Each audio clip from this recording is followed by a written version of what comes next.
सर्वप्रथम मैं यहाँ उपस्थित हमारे लोकसभा के अध्यक्ष और इस सभा में उपस्थित प्रत्येक जन को मेरा सादर प्रणाम। मैं अंश गोयल श्री लाल बहादुर शास्त्री जी की जन्मभूमि मुगलसराय से आज आप सभी के समक्ष अपने विचारों को प्रस्तुत करने के लिए उपस्थित हुआ हूँ।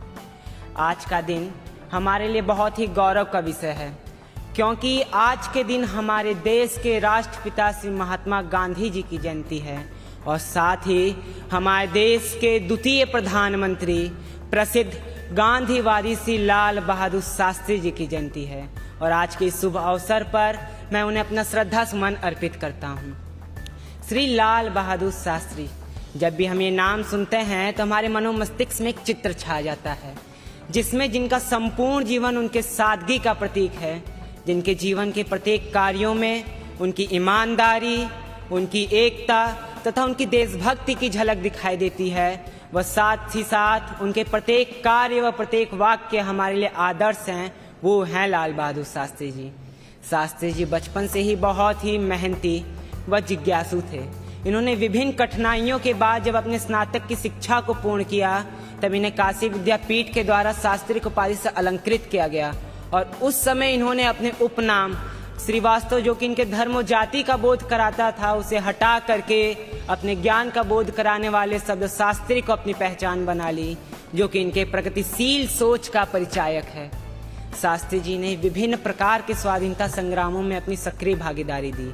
अब चाहे वो 1921 का असहयोग आंदोलन हो, 1930 का दांडी मार्च या 1942 का भारत छोड़ो आंदोलन क्यों न हो, उन्होंने इन आंदोलनों में गांधी जी के कंधों से कंधे मिलाकर केवल हमारे देश का नेतृत्व ही नहीं किया, बल्कि हमारे देश के विभिन्न कोनों में बिखरे हुए धर्म जाति का भेद करने वाले लोगों को एकजुट करके उनमें राष्ट्र के प्रति राष्ट्र भावना का विकास भी किया, जिससे कि हमें शास्त्री जी की नेतृत्व क्षमता का पता चलता है। शास्त्री जी ने महिलाओं को आत्मनिर्भर बनाने के लिए अपना महत्वपूर्ण योगदान दिया, जिसका कि आज प्रत्यक्ष प्रमाण देख सकते हैं हम, ये विकासशील भारत। जब शास्त्री जी हमारे देश के प्रधानमंत्री बने प्रधानमंत्री जब था, मुश्किलों का पहाड़ बढ़ा, एक तरफ सूखा पड़ा तो दूसरी तरफ युद्ध छिड़ा। साहस और सफलता से किया नेतृत्व देश का, जीता अपना भारत, पराजय हुआ गुप्त भेष का। अतुलनीय योगदान दिया भारत के प्रगति में, लोगों को लुभा लिया अपनी प्रवृत्ति में। दुग्ध और हरित क्रांति बढ़ाई जिनके नेतृत्व में। जब ताशकंद का विचार आया, समझौते का ज्वार आया, बातों में उलझी थी बातें, सूरज भी जब नम था, अनजानी सी धरती पर अनजाना वो सफर था। रजनी में थी करलव नहीं, बात ये अनजानी है। वो दिन था 12 जनवरी 1966 ईस्वी का, जब शास्त्री जी के मरणोपरांत इन्हें सहसम्मान पूर्वक रूस से भारत लाया गया तथा भारत रत्न से सम्मानित भी किया गया। इन प्रयुक्त पंक्तियों में शास्त्री जी के चरित्र की ईमानदारी, कर्तव्य निष्ठता, लोकप्रियता व उनके जीवन की सादगी का हमें प्रमाण मिलता है। जब भी हम श्री लाल बहादुर शास्त्री के बारे में विचार करते हैं तो हमारे मन में एक भावना आता है, जय जवान जय किसान, जिसे हमारे देश के विकास में जिसने महत्वपूर्ण भूमिका निभाई, जिसे हमारे देश के पूर्व प्रधानमंत्री श्री अटल बिहारी वाजपेयी जी ने अपने विचार को व्यक्त करते हुए इसमें जय विज्ञान शब्द को जोड़ा।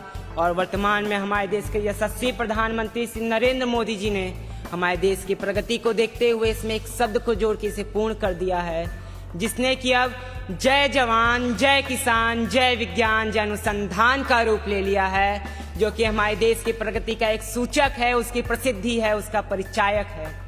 मैं अपने अंतिम शब्दों में बस यही कहना चाहूँगा कि शास्त्री जी के बारे में प्रयुक्त वे सभी शब्द जो कि उनके चारित्रिक गुणों को व्यक्त करते हैं, वे केवल शब्द नहीं बल्कि उनकी एक अनमोल विचारधारा है।